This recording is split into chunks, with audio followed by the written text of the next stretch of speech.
నగేష్ గారు నమస్తే అండి. నమస్తే శ్రీకాంత్ గారు. ఆ, బాగున్నారా? బాగున్నాం అండి. చాలా రోజులు అయిపోయింది మనం ఈ మధ్య మాట్లాడి. ఈ మీరు ఈ- నన్ను అన్యదా భావించకూడదు. నేను కొంచెం ఏదో వ్యక్తిగత ప్రొఫెషనల్ గా ఆ, కొన్ని వ్యాపార పనుల మీద బాగా కాకినాడ, హైదరాబాద్, విజయవాడ తిరుగుతున్న వాళ్ళు మీకు దొరకలేదు. ఏమనుకోవద్దు. చెప్పండి ఏ సార్. ఆ, అంటే అప్పుడప్పుడు ఇంకా వచ్చి మాట్లాడుతూ ఉంటే బాగుంటదండి. ఒక జర్నలిస్ట్ గా తప్పకుండా సార్. సమాజం పట్ల మీకున్న భావనని, మీకున్న అనాలిసిస్ ని చెప్తా ఉంటే ప్రజలకు కూడా మనం విడమర్చి చెప్తున్నట్టు ఉంటాయి కొన్ని విషయాలు. ఈ అవును రఘు సార్, అవును సార్. నాకు కొంచెం ఆ, ఏం లేదు సార్. యా, నాకు ఈ 6 మంత్స్ కొంచెం టైట్ గా ఉంటది పొజిషన్. ఆ తర్వాత మళ్ళీ మీరు ఏ రోజు అడిగినా ప్రతి రోజు వస్తా. ఓకే. మన బాధ్యత అది. సమాజానికి మన అభిప్రాయాన్ని, ఆ, మనం అనుకున్న అభిప్రాయం ఇవ్వాల్సిన బాధ్యత ఉంది. ఒక యా, జర్నలిస్ట్ గా నాకు ఖచ్చితంగా. యా. చెప్పండి సార్. రఘురామకృష్ణరాజు గారు అండి. రఘురామకృష్ణరాజు గారు సంభవం ఎలా ఉన్నా సరే ఒక కాంట్రవర్షియల్ పర్సన్. ఆయన చుట్టూ ఒక ఆరా ఉంటుంది అనమాట. దాన్ని ఒక అట్రాక్ట్ చేస్తూ ఉంటుంది. జనాలు అందరూ కూడా ఆయన మీద ఫోకస్ అయ్యేటట్టు, లేదంటే మీడియా ఛానల్స్ అందరూ కూడా ఆయన సెంట్రిక్ గా వార్తలు రాసేటట్టు ఆయన ఆ ఆరాని మాత్రం క్రియేట్ చేసుకోగలిగారు. ఈ రోజు చూసుకుంటే అసెంబ్లీ సమావేశంలో ఒక ఆసక్తికర పరిణామం. రఘురామకృష్ణరాజు గారు జగన్మోహన్ రెడ్డి గారి చేతిలో చెయ్యేసి మాట్లాడటం అనమాట. మనకి పాత పాట ఉంటుంది చూసారా, దసరా బుల్లెడ్లో, చేతిలో చెయ్యేసి చెప్పు బావా అని. అలా రఘురామకృష్ణరాజు గారు మరి ఆ చేతిలో చెయ్యేసుకుని ఆయనతో మరి ఏం మాట్లాడుతున్నారో, ఏం చర్చిస్తున్నారో ఇది మాత్రం చాలా ఆసక్తికరంగా ఉంది. ఎందుకంటే రఘురామకృష్ణరాజు గారు చేసిన పోరాటానికి వీళ్ళిద్దరు కనుక ఎదురు పడితే ఒకళ్ళనొకళ్ళు కొట్టుకుంటారో, లేకపోతే ఒకళ్ళనొకళ్ళు చూసుకొని అంటే కొంచెం ఆ పరుషంగా చూసుకుంటారా అన్న భావన మనందరికీ ఉంటే, వాళ్ళు చేతిలో చేసుకుని ఆప్యాయంగా మాట్లాడుకుంటూ ఉన్నారు. ఏంటి సార్, ఎలా చూడాలి దీన్ని? అంటే నేను ఒక దీన్ని ఒక ప్రాంతీయ ధోరణితో మనం మాట్లాడుకుంటే గానీ అర్థం కాదు సార్. ఉహు, ఒక ప్రాంతంలో ఒక్కొక్క ఆచారం ఉంటది. ఒక్కొక్క సంప్రదాయం ఉంటది. గోదావరి జిల్లాల్లో ఒక సంప్రదాయం ఉంటది సార్. ఆయన గోదావరి జిల్లాకి సంబంధించినటువంటి వ్యక్తి రఘురామకృష్ణరాజు గారు. ఉహు, గోదావరి జిల్లా నుడికారం, గోదావరి జిల్లా భాష, గోదావరి జిల్లా లౌక్యం, గోదావరి జిల్లాలో ఉండేటటువంటి దీన్ని ఏమంటారు, ఏడిపించే తత్వం ఉంటదండి, ర్యాగింగ్. ఉహు. ఒక విధ్వంసకరంగా ఉంటది ర్యాగింగ్, గోదావరి జిల్లాలో ర్యాగింగ్. దాన్ని చిన్న ఎగ్జాంపుల్ చెప్తాను. ఏమండి మీరు ఎదవలేనండి, ఎప్పుడైనా మిమ్మల్ని ఎదవని అన్నానండి అంటారు గోదావరి జిల్లాలో. మీరు ఎంత ఎదవలేదు, మిమ్మల్ని ఎప్పుడు ఎదవని అనలేదండి. అన్నానా సార్? అనలేదు మిమ్మల్ని ఎప్పుడు. మీరు ఎదవని అందరికీ తెలుసు ఊరంతా, కానీ నేను ఎప్పుడు అనలేదు మిమ్మల్ని. అది నేను మీకు ఇచ్చే గౌరవం అంటారు గోదావరి జిల్లాలో. ఉహు, అదే నేను గోదావరి జిల్లాని కాబట్టి ఇవన్నీ నాకు బాగా తెలుసు. ఉహు. సో అలాంటి రఘురామకృష్ణరాజు గారు గోదావరి నుడికారానికి బలైనటువంటి బలిపశువు జగన్ అండి ఈ రోజు. ఖచ్చితంగా. మీరు ఆహా, మీరేం ఆలోచించవద్దు. ఆహా, ఆల్రెడీ రఘురామకృష్ణరాజు గారు చెప్పాడు వచ్చి, ఆహా. నేను మీ పక్కనే సీట్ ఇవ్వండి, నా పక్కన కూర్చో భయ్యా, నేను మీ పక్కనే కూర్చుంటానని సీట్ అడిగాడంట జగన్ పక్కన. జగన్ పక్కన. సో ఆహా. ఉమ్, అంటే ఆయన నవ్వుకుంటూ వెళ్ళిపోయాడట జగన్. ఉహు, ఉహు, అంటే ఇప్పటి వరకు రఘురామకృష్ణరాజుని ఈ 5 ఏళ్ల పాటు వేధించారు. వాళ్ళ పార్టీలో ఉన్న రీజన్స్ ఏమైనా కావచ్చు, కానీ 2024 ఎన్నికల్లో ఈయన తెలుగుదేశం పార్టీలోకి రావడం, తెలుగుదేశం పార్టీ తరఫున ఎమ్మెల్యే అవడం, వైసీపీ ఘోరంగా విఫలం అవడం, రఘురామకృష్ణరాజు చేసినటువంటి పోరాటాలన్నీ కూడా సక్సెస్ అవడం, ఈ ఈ విజయంతో, ఇది తెలుగుదేశం పార్టీ విజయంతో, రఘురామకృష్ణరాజు వైసీపీ మీద చేసినటువంటి పోరాటాలకు రఘురామకృష్ణరాజు విజయం సాధించినట్లయింది. సో ఆ విజయంతో ఉన్నటువంటి రఘురామకృష్ణరాజు ఇప్పుడు జగన్మోహన్ రెడ్డి మీద ర్యాగింగ్ మొదలు పెట్టాడు.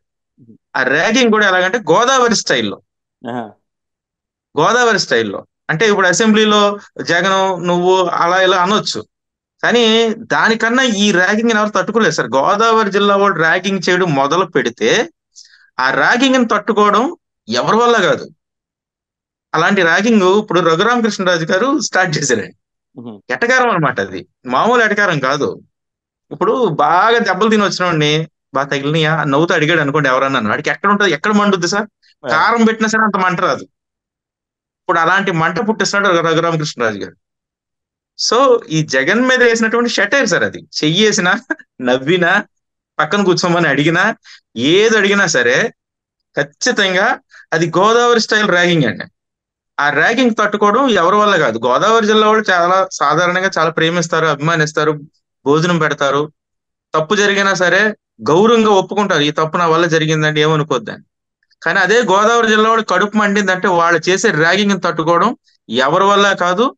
జగన్మోహన్ రెడ్డి లాంటి నియంత్రణతో పోకడ ఉన్నటువంటి అహంకార పూరితమైనటువంటి అడ్మినిస్ట్రేషన్ చేసినటువంటి జగన్ వల్ల అసలా కాదు. అసెంబ్లీలో చూడండి, రేపు ప్రొద్దుట కానీ అసెంబ్లీ బయట కానీ మిగిలినటువంటి తెలుగుదేశం పార్టీ నాయకులు, జనసేన పార్టీ కార్యకర్తలు, అదేవిధంగా ఇతర పార్టీ వాళ్ళు, జగన్ వ్యతిరేకించే వాళ్ళు ఏ రేంజ్ లో ర్యాగింగ్ చేస్తారో, లేదా ఏ రేంజ్ లో ఆయన విమర్శిస్తారో దానికన్నా డబుల్ డోస్ లో త్రిబుల్ ఆర్ ర్యాగింగ్ ఉండబోతుందండి. ఇది మొదలు మాత్రమే ఈరోజు. సో మొన్న కేసు పెట్టాడు ఆయన, ఆల్రెడీ కేసు పెట్టాడు, కేసు నమోదు చేయించాడు. కేసు నమోదు చేయించిన తర్వాత రెండు పక్కన కూర్చుందాం, నీ పక్కనే నేను కూర్చుంటానంటే ఎట్లా కాలుద్దండి? ఇది style of Godavari ragging. So దాన్ని మీరు అర్థం చేసుకోవాలా. అంటే చాలా మంది కూడా చెప్తుంది ఏంటంటే అండి, ఇప్పుడు త్రిబుల్ ఆర్ గారు అంటే మనం అంతకుముందు కూడా చూసాం, త్రిబుల్ ఆర్ గారు కూడా అందరితోనూ ఆయనకు పరిచయాలు ఉంటాయి అనమాట. అంటే ఈ పార్టీ ఆ పార్టీ అని కాదు, ఇన్ జనరల్ గా కూడా ఆయన మనస్తత్వం అంటే మనందరికీ తెలిసింది ఏంటంటే ఎవరితోనూ శత్రుత్వం పెట్టుకోరు. అలాంటిది రఘురామకృష్ణరాజు గారు ఒకే ఒక్క శత్రువు నాకు తెలిసి అయితే YS Jaganmohan Reddy. So YS Jaganmohan Reddy అంటే మనం వైఎస్ జగన్మోహన్ రెడ్డి కూడా మనం చూస్తా ఉన్నాం. వైఎస్ జగన్మోహన్ రెడ్డి కూడా తన రాజకీయం కోసం, తన లాభం కోసం దాన్ని ఎలా అయినా పాచికలు ఆడతాడనమాట. సో ఒకప్పుడు సోనియా గాంధీ మీద తొడగొట్టినాడు, తర్వాత డికే శివకుమార్ చేత రాజీ ప్రయత్నాలు చేయించుకున్నారు. అలాగే బీజేపీని విమర్శించిన ఆయన మళ్ళీ అమిత్ షా గారు, ఈ విజయసాయి రెడ్డి వీళ్ళందరూ ఒక నెక్సెస్ లో మళ్ళీ అటు ఇస్తున్నారు. సో ఎక్కడ కష్టం అవుతుంది అనుకుంటే అక్కడ ఒక రాజీ ఫార్ములాతో జగన్ కూడా ముందుకెళ్తా ఉంటారు. సో అలా YS Jaganmohan Reddy triple R గారి మధ్య కూడా కేసులు వేసినాక జగన్మోహన్ రెడ్డికి మరీ ముప్పేట దాటి పోయిపోతుందని చెప్పి ఆయన ఏమైనా రాజీకి వెళ్ళారనుకోవచ్చా సార్? జగన్మోహన్ రెడ్డి గారు ఏమైనా రాజీకి వచ్చారనుకోవచ్చా? అంటే సార్, ఊపినాడు, కనీస శక్తి లేనివాడు, ఏమీ చేయలేని పరిస్థితుల్లో ఉన్నవాళ్ళు రాజకీయంగా రాజీ పడడానికి ఏం ట్రై చేస్తారు సార్? ఇప్పుడు మీకు నాకు ఓవర్ కరెక్ట్ గా ఉంటే ఒకళ్ళు రాజీ పడాలా. ఆయన రాజీ పడే స్థాయి కూడా కోల్పోయాడు సార్ జగన్మోహన్ రెడ్డి గారు ఈ ఎన్నికల్లో.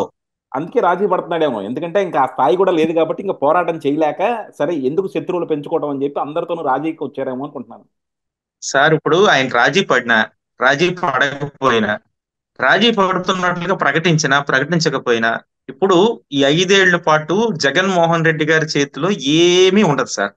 మొత్తం అంతా కూడా పవన్ కళ్యాణ్, చంద్రబాబు నాయుడు వీళ్ళ చేతుల్లోనే ఉంటది.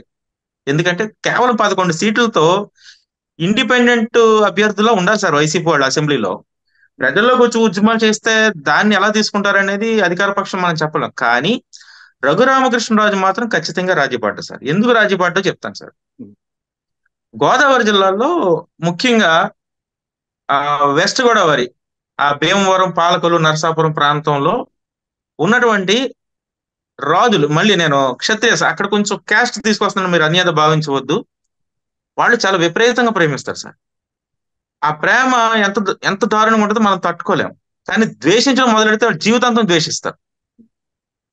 ఇప్పుడు జగన్మోహన్ రెడ్డి గారిని జీవిత కాలం ద్వేషించే వ్యక్తి రఘురామకృష్ణరాజు సార్. రఘురామకృష్ణరాజు గారు ఏ రోజు జీవిత కాలంలో జగన్మోహన్ రెడ్డి పట్ల క్షమించడు, వదిలిపెట్టడు, రాజీ పడ్డు. ఇది రాసి పెట్టుకోండి సార్, ఖచ్చితంగా రాసి పెట్టుకోండి. ఎందుకంటే రఘురామకృష్ణరాజు గారు అప్పట్లో వైసీపీ ప్రభుత్వం మీద, జగన్మోహన్ రెడ్డి మీద ఆరోపణ చేసిన మాట వాస్తవం. ఇలాగ గతంలో చాలా మంది ఎంపీలు కానీ ఎమ్మెల్యేలు కానీ ఉన్నటువంటి పార్టీని విమర్శించిన వాళ్ళు, ఆరోపించిన వాళ్ళు, పార్టీని వదిలిపోయిన వాళ్ళు చాలా మంది ఉన్నారు. ఇది చాలా సహజమైనటువంటి తీరు రాజకీయాల్లో. కానీ రఘురామకృష్ణరాజు గారిని పగబట్టి అరెస్ట్ చేయించి ఆయన కొట్టించారు చూడండి.